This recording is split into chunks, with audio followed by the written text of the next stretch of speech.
It's my pleasure today to welcome back one of my colleagues, Matthew Hoffman, from the University of Toronto Political Science Department. Among other things, Matt, along with our colleague Steve Bernstein, co-direct the Environmental Governance Lab at the Munk School of Global Affairs and Public Policy. And it's my pleasure then to have Matt with us. Unfortunately, Stephen could not make it. This is another in the continuing Summit Dialogue series that we have here at Global Summitry. We're very pleased then to welcome Matt to our studio. Thanks, great to be here. So, Matt, the G20 countries are responsible for approximately 80% of the global GHG emissions. And what we have seen, in fact, a report just came out from the United Nations called the Emissions Gap Report. And what it shows is that the G20 failed to halt the rise of greenhouse gases, particularly CO2s, nitrous oxide, and methane. The report that just came out said that, in fact, because of the failure of the G20 countries to meet their goals, that deeper and faster cuts are now required. What's your thought on all of this? Well, it tells us we're not doing enough, and it tells us we're behind on the kind of action that we need.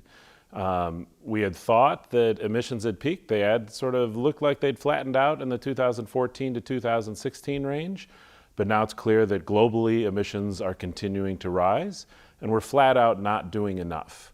The UNEP GAP report basically said the commitments that countries have made under the Paris Agreement need to increase by a factor of 3 if we're going to have any chance of keeping things under 2 degrees, and they need to increase by a factor of 5 in terms of their ambition if we're going to keep 1.5 degrees in play.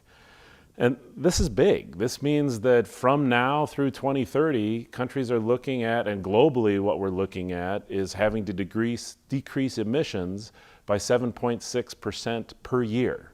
And since we're increasing global emissions and have not yet even flattened out, this is a major challenge.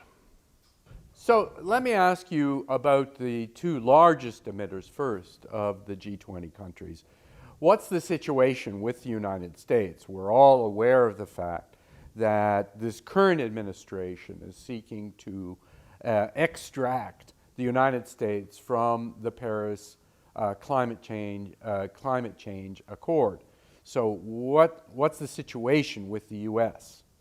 Well, it's not good. Like on most questions right now, it's not good. But the question on GHGs is actually at least somewhat nuanced.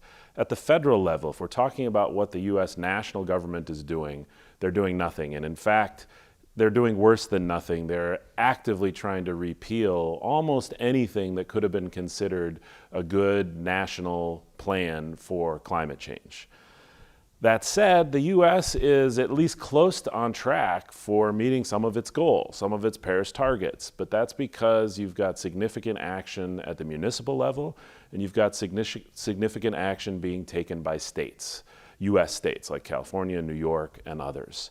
And so you are seeing some progress being made in the U.S., but that's happening in spite of what the national government is doing.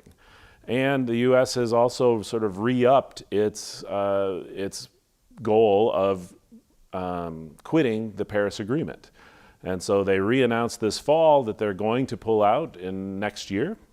And so next year is going to be big for climate change, both in terms of the Conference of the Parties that's coming up in 2020, but also because the election in the United States is going to really shape what the U.S. is going to be doing or not doing on climate change in years to come.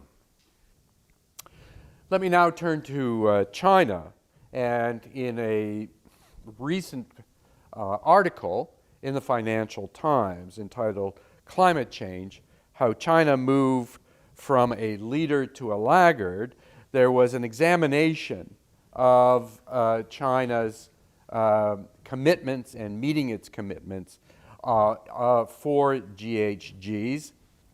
Last year in China, the emissions hit a record high, accounting for more than half of the global increase in energy-related CO2 emissions in 2018, according to the International Energy Agency.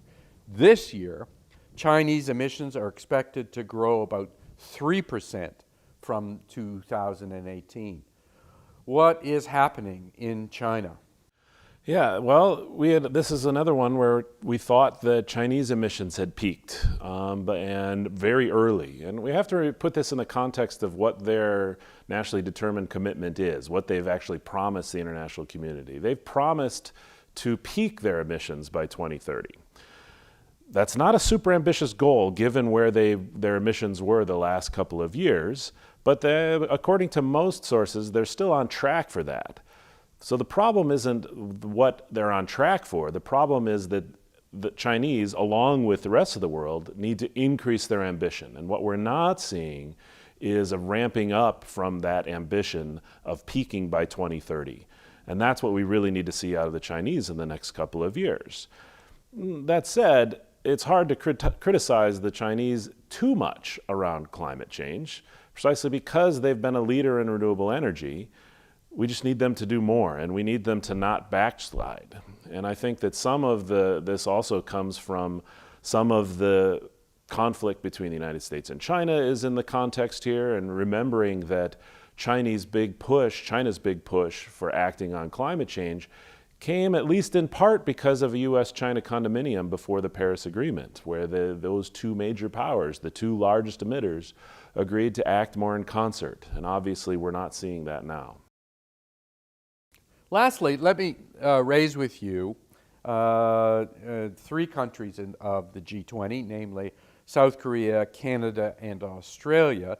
They seem to be the furthest off in their efforts to implement their own nationally determined commitments. What's the situation there? Well, I can't really speak to South Korea, but in Australia and Canada, we see two countries actually going a little bit different directions politically. Canada, I'm holding a little more hope for in terms of what's going to happen in the near to medium term, precisely because this is the first time that a decent national climate plan has survived an election.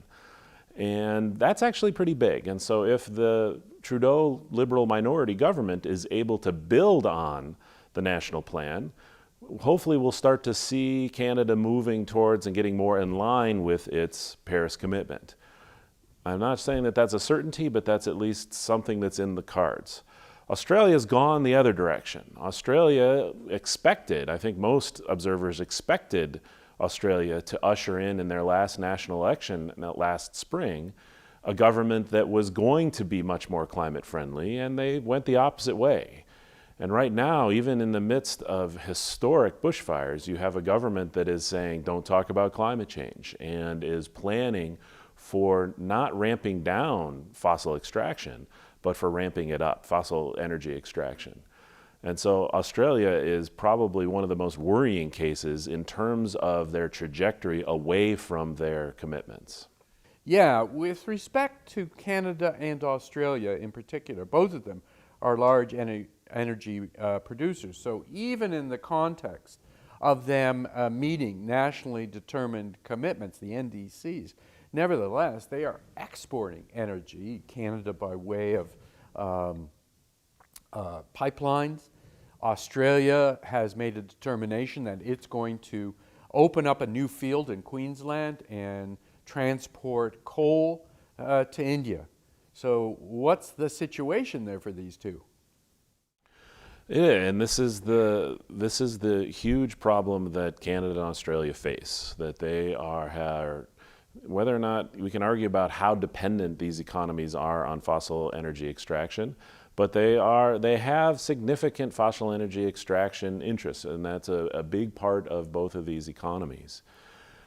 And what we haven't had in either country, and I think we've gone a little bit further here in Canada than they have in Australia, is thinking about what a transition away from that kind of dependence looks like.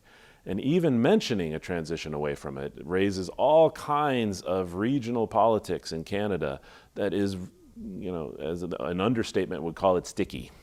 It's fraught. And what we need to have is both a national and interregional conversation about what the economy of Canada is going to look like in 2050. And what it's going to look like if the world and Canada act on climate change the way that scientists say that we need to.